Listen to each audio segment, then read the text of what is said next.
고공행진을 거듭하던 아파트 가격이 3억 원, 4억 원씩 뚝 떨어지고 있는 현상이 강남구와 송파구에서 나타나고 있습니다. 세계 3대 투자대가 짐 로저스가 아난티 이사회를 위해 내일 한국을 방문합니다. 북미 정상회담 직후 한국을 방문한 그의 행보에 관심이 쏠리고 있습니다.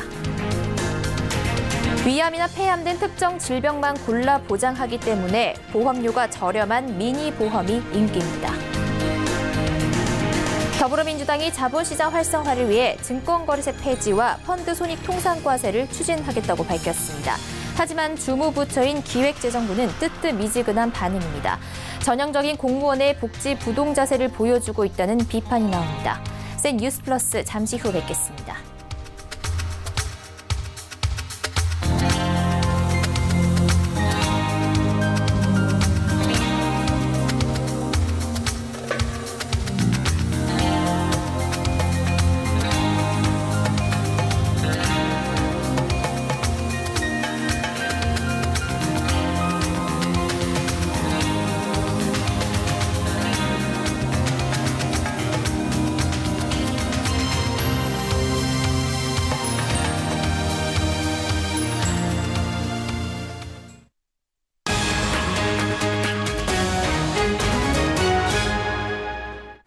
시청자 여러분 안녕하십니까? 센 뉴스 플러스 양한나입니다. 서울 집값이 조정 국면을 지나 본격적인 내리막이 시작된 걸까요? 연일 최고가를 갈아치웠던 작년 하반기보다 수억 원 내린 아파트가 최근 속속 등장하고 있습니다. 유민호 기자입니다. 서울 강남구의 대표적인 재건축 아파트 단지 음마아파트. 전용 면적 84제곱미터가 지난달 말 16억 6천만 원에 팔렸습니다. 지난해 9월 20억 5천만 원에 거래됐는데 약 4억 원 내린 겁니다. 송파구도 사정은 마찬가지. 잠실헬스는 전용 면적 84제곱미터가 지난달 중순 15억 2천만 원에 거래됐는데 지난해 최고가보다 3억 원 넘게 빠졌습니다. 옆 단지인 잠실 리센츠도 비슷한 시기에 같은 면적이 3억 원 내린 가격에 팔렸습니다. 지난달 서울 집값은 전달보다 0.19% 내렸습니다. 강남구가 0.82% 하락하는 등 강남 4구의 내림폭이 컸습니다. 지난해 집값이 크게 뛴 지역들인데 현재는 급하게 내놓은 매물만 간혹 거래되는 중입니다. 그런데 전반적으로 정책 규제라든지 신규 공급 증가 그리고 그간의 상승 피로감으로 매수자들이 추가 하락할 거를 우려해서 2개월 연속 하락세가 지속되고 있습니다. 마땅한 반등 요소가 없고 다음 달엔 공동주택 공시가격 발표를 앞둔 상황. 서울 집값이 조정 국면을 지나 본격적인 내리막에 접어들었다는 평가입니다. 서울경제TV 유민호입니다.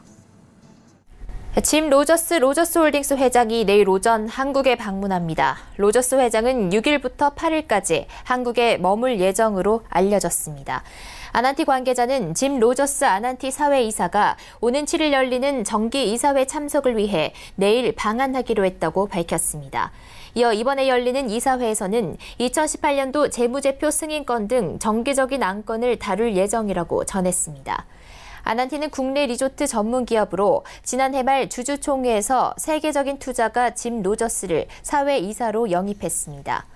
앞서 짐 로저스는 서울경제TV와의 단독 인터뷰에서 북한은 굉장히 매력적인 투자처인 만큼 여전히 관심을 가지고 있다면서 가능하다면 북한에 방문하고 싶다는 의사를 전했습니다.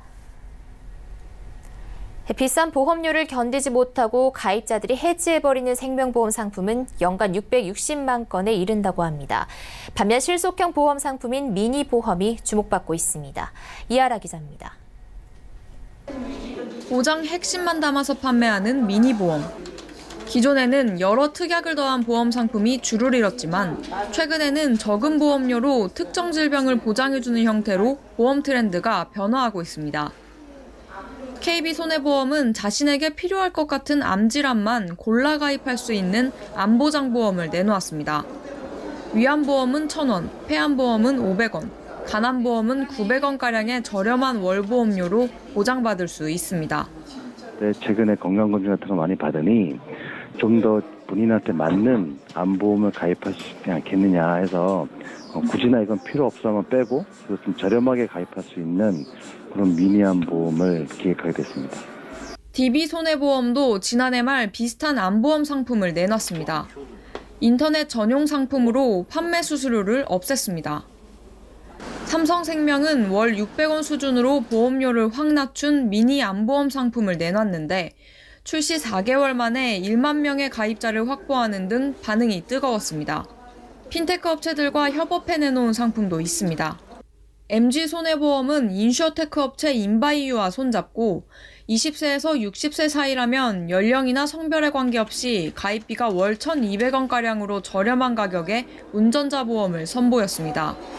하나생명은 2030 세대 확보를 위해 대형 생명보험사로는 처음으로 핀테크 업체 토스와 제휴를 맺고 2개월마다 한 번씩 미니보험을 선보일 계획입니다. 종신보험 같이 한 번 가입을 하면 장기간 동안 보장하는 그러한 상품들이 주력 상품이었다고 한다면 일상생활에서 발생하는 그러한 작은 위험들을 보장받고 싶어하는 니즈가 커지고 있고요. 저렴한 가격에 원하는 보장을 골라받을 수 있는 미니보험 상품이 많아지면서 보험 가입자들의 선택지가 넓어지고 있습니다. 서울경제TV 이하라입니다. 더불어민주당이 오늘 자본시장 과세체계 개편안을 발표하고 증권거래세 폐지와 펀드손익 통상 과세를 추진하겠다고 밝혔습니다. 증권거래세란 주식을 매매할 때 붙는 세금을 말합니다. 손실을 볼 때에도 세금을 내야 해서 금융투자업계에서 꾸준히 폐지를 주장해왔습니다. 펀드의 경우도 개별 펀드마다 세금이 붙는 데다 손실분해까지 세금이 매겨져 자본시장 활성화를 막는다는 지적이 많아 여당이 이러한 문제들을 개선하겠다고 나섰습니다. 김상훈 기자입니다. 소득이 있는 곳에 과세 있다. 조세의 기본 원칙입니다. 더불어민주당 자본시장 활성화 특별위원회는 오늘 이러한 조세의 기본 원칙에 근거해 증권거래세 폐지를 추진하기로 했습니다. 증권거래세는 주식을 매매할 때 내는 세금으로 현재 우리 증시의 증권거래세는 0.3% 수준입니다. 미국, 일본, 독일 등은 거래세를 폐지했고 중국과 대만도 각각 0.1%, 0.15%로 우리나라에 비해 현저히 낮습니다. 문제는 주식을 매매해서 손해를 봤을 때에도 세금을 내야 한다는 겁니다. 자본시장 특위는 학계, 업계, 당국 등과 추가 논의를 거쳐 증권거래세를 단계적으로 폐지하겠다고 밝혔습니다.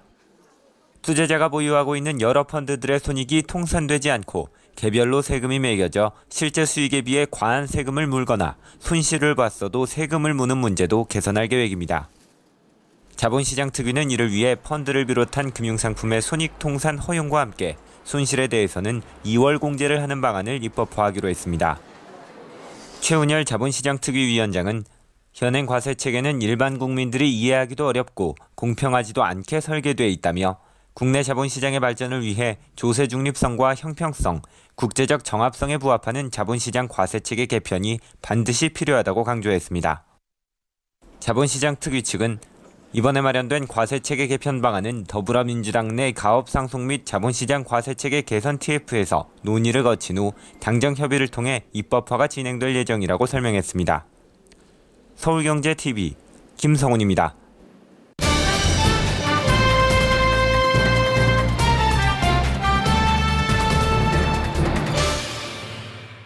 앞선 기사에서 보도드린 바와 같이 더불어민주당이 오늘 금융상품 손익통산 추진 등 자본시장 과세 체계 개편안을 내놨습니다. 이 투자자의 장기 투자를 장려하고 자본시장을 활성화하는 데 아주 중요한 전환점이라는 평가가 나옵니다. 하지만 정부가 이번 개편안에 대해 전형적인 복지 부동 자세로 나오고 있어 눈총을 사고 있습니다. 왜 이번 개편안이 자본시장에 중요한지, 그리고 정부는 왜 복지 부동으로 일관하고 있는지 짚어보겠습니다. 이소연 기자 나와 있습니다. 안녕하세요. 안녕하세요. 네, 이 기자, 이번에 더불어민주당이 내놓은 개편안에서 우선 가장 눈에 띄는 게 증권거래세 폐지인데요. 이 증권거래세에 어떤 문제가 있기 때문에 폐지를 하겠다라고 하는 겁니까? 네, 앞선 기사에서도 언급했던 것처럼 가장 큰 문제는 주식 매매로 손해를 봤을 때도 세금을 내야 한다는 것입니다. 소득이 있는 곳에 과세가 있다는 조세의 기본 원칙을 어기는 상황입니다. 주식 투자로 손해를 봤는데도 거래세까지 내게 되면 주식 시장에 대한 투자를 줄이게 되고 우리 시장에 대한 경쟁력 약화와 효율성, 유동성 감소로 이어질 수 있습니다. 이에 더해 기획재정부 방침에 따라 양도소득세 과세 대상이 확대되면 이중과세로 투자자들의 부담이 커지게 된다는 우려도 있습니다. 따라서 자본시장 특위가 이를 개선하고자 증권거래세를 단계적으로 폐지하겠다는 방침인 것입니다. 네, 그렇다면 애초에 이렇게 문제가 있는 제도를 만들어 놓고 지금까지 유지를 해온 배경이 어떻게 됩니까? 네, 증권거래세는 1963년에 도입됐다가 1971년 폐지, 그리고 1978년에 다시 부활했습니다. 최훈열 자본시장특위 위원장에 따르면 증권거래세는 전산화가 덜 돼서 소득이 제대로 집계되지 않았던 1970년대 재산 과세의 하나로 만들어졌습니다. 당시 상황을 고려하면 거래세가 만들어진 이유는 납득이 됩니다. 하지만 이후에 꾸준한 개선 요구에도 불구하고 거래세를 유지해온 것은 세수 때문이라는 분석이 나옵니다. 실제로 지난해 증권거래세에 포함된 농어촌 특별세를 제외한 증권거래세 총 세수는 6조 2천억 원에 달합니다. 네, 그러니까 기재부 입장에서는 무려 6조 원에 달하는 세수를 포기하기가 마뜩치 않다는 입장인 것 같은데요. 이번 개편안에서는 증권거래세뿐 아니라 바로 금융상품에 대한 손익통산 추진이라는 내용도 담겨 있는데요. 이게 자본시장에서 정말 중요한 장기 투자를 유도한다고 하던데 좀 알아듣기 쉽게 설명해 주시죠.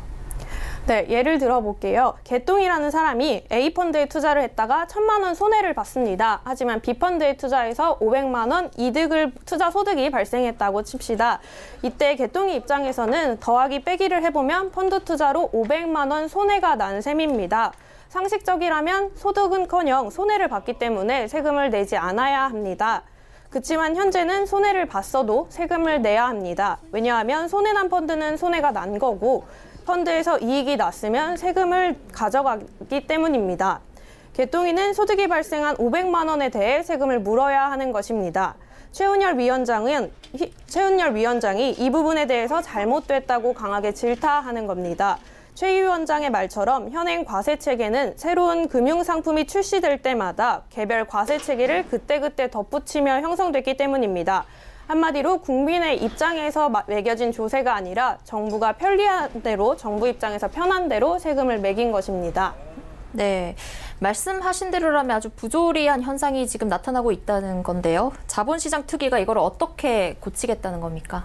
네, 그래서 자본시장 특위는 펀드는 펀드대로 합치고 직접 주식 투자는 주식 투자대로 다 합치고 파생 상품은 파생 상품대로 합치겠다는 겁니다.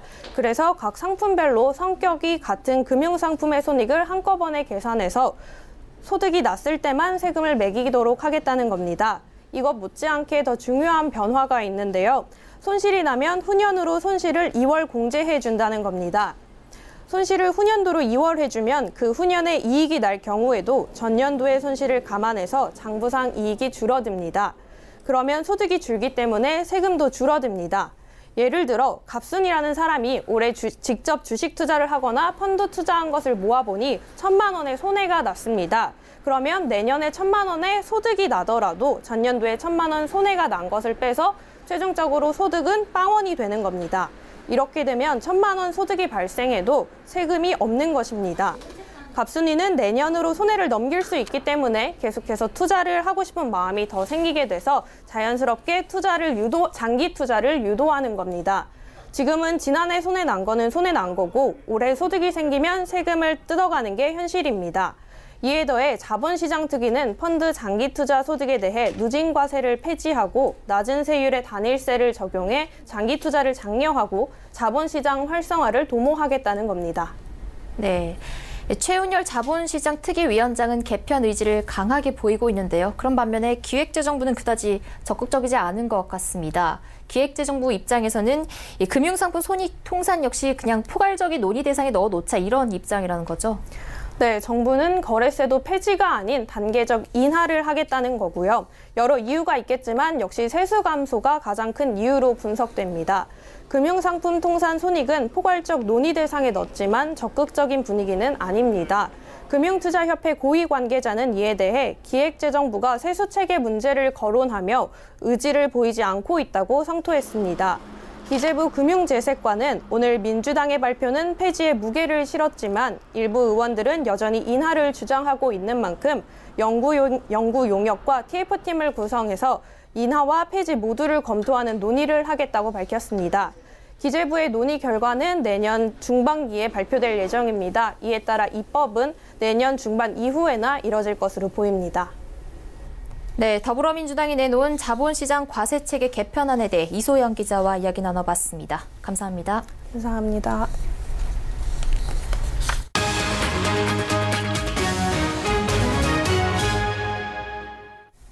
삼성전자의 새로운 스마트폰 갤럭시 S10이 어제 통신 3사를 통해 사전 개통에 들어갔습니다.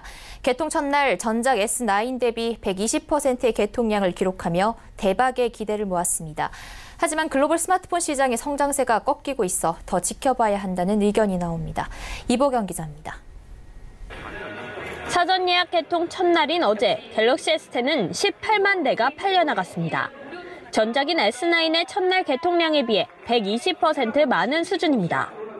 갤럭시 S10은 온스크린 지문 인식과 후면 트리플 카메라, 인피니티오 디스플레이 등 눈에 띌 정도로 확연히 다른 혁신을 보이며 관심을 모으고 있습니다. 여기에 S 시리즈로는 처음으로 보급형 모델인 S10e 모델을 출시한 것도 기대감을 높입니다. S9보다는 저는 괜찮을 것 같아요. 기술적인 혁신도 좀 더 했고. 갤럭시 S10e라는 모델이 있잖아요. 경제형 모델도 또 같이 추가됐기 때문에. 그러나 지난해 글로벌 스마트폰 출하량이 사상 처음으로 감소했을 정도로 스마트폰 시장이 침체돼 있다는 것을 고려할 때 대박을 예단하긴 힘들다는 전망도 나옵니다. 플래그십 마켓이 크게 이제 유럽 쪽이랑 그리고 북미 쪽으로 볼 수가 있는데 이 시장에서 이제 잘 팔려야지 뭐 S 시리즈도 잘 나간다라고 볼 수 있는 거겠죠. 근데 전문가들은 부품 제조사의 재고 조정이 이뤄지는 5월에서 6월쯤 돼야 갤럭시 S10 실적의 윤곽이 드러날 것이라고 관측합니다. 서울경제TV 이보경입니다. 항공업계 최대 관심사였던 새로운 저비용 항공사가 탄생했습니다. 국토교통부는 오늘 신규 사업자로 도전장을 내민 4곳 중 플라이 강원과 에어 프레미아, 에어 로케이 항공을 선정하며 하늘길을 넓혔습니다. 기존 6개의 저비용 항공사에 더해 3곳이 신규로 추가되면서 저비용 항공업계 몸집이 커지고 있는데요. 지각 변동이 예고됩니다. 김혜영 기자입니다. 플라이 강원, 에어 프레미아, 에어 로케이 항공 총 3곳이 신규 저비용 항공사에 선정됐습니다. 2016년 에어 서울 이후로 신규 항공사가 출범하는 건 3년 만입니다. 이번 면허 발급으로 국토교통부는 건실한 사업자가 항공시장에 신규 진입하게 되어서 시장에서의 경쟁 촉진, 소비자 편익 증진, 그리고 지방공항 활성화 등 우리 항공시장의 혁신을 가져올 거로 기대를 하고 있습니다. 우선 중장거리 항공사를 표방하며 차별화를 깨야겠다는 에어 프레미아가 선정됐습니다.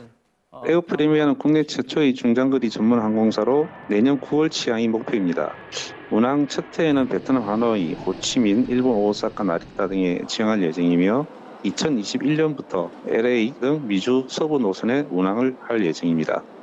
2번의 고배를 마셨던 플라이 강원도 이름을 올렸습니다. 강원도 양양 국제공항을 거점으로 중국과 러시아, 일본 등에 취항할 예정입니다.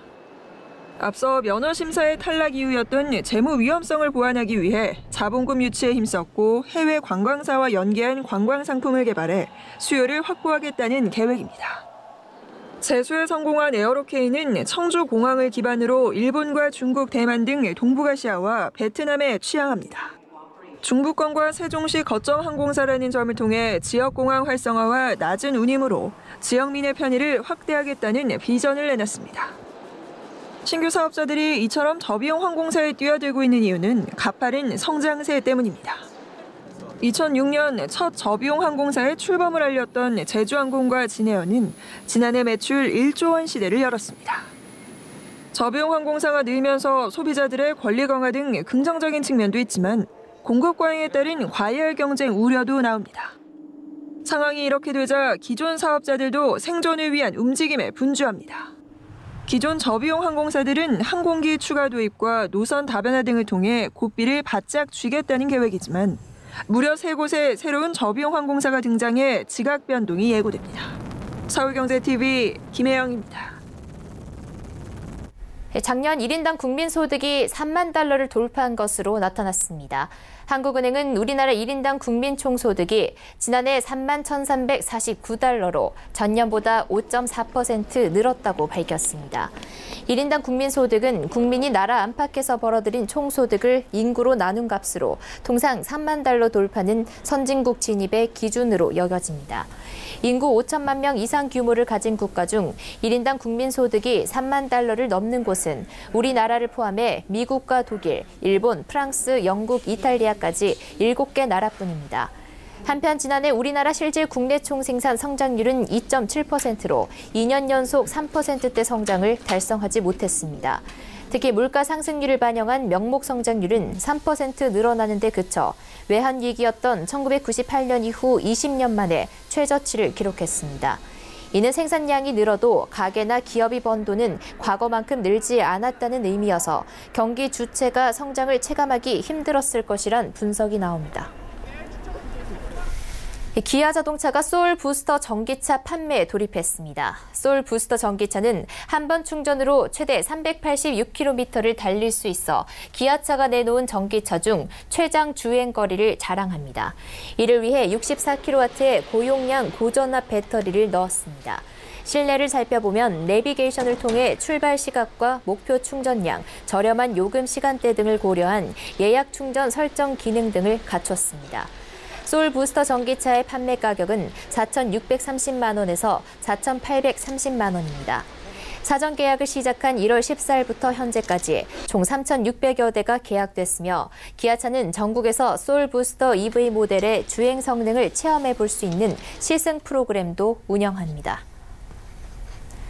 홍종학 중소벤처기업부 장관이 오늘 박원순 서울시장, 이해찬 민주당 대표와 함께 서울 신원시장을 찾아 제로페이 홍보에 나섰습니다. 홍 장관은 이날 제로페이가 명실상부한 결제 수단으로 자리 잡도록 서비스와 가맹점을 지속적으로 확대하겠다는 뜻을 밝혔습니다.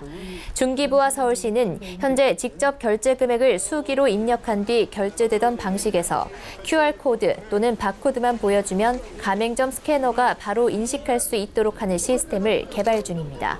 이를 통해 오는 4월까지 CU와 GS25, 이마트24 등 6대 편의점의 제로페이 일괄 가맹을 추진한다는 계획입니다. 또 앞으로 60여 개 프랜차이즈 매장에도 가맹 등록을 추진할 뿐 아니라 온누리 상품권 및 지역사랑 상품권을 제로페이 포인트로 충전 결제할 수 있도록 할 예정입니다. 제로페이는 작년 12월 20일 시범 서비스를 시작으로 현재 전국 핵심 상권 109개 시범 상가에서 쓰이고 있습니다. 뉴스 플러스 여기까지입니다. 시청해주신 여러분 고맙습니다.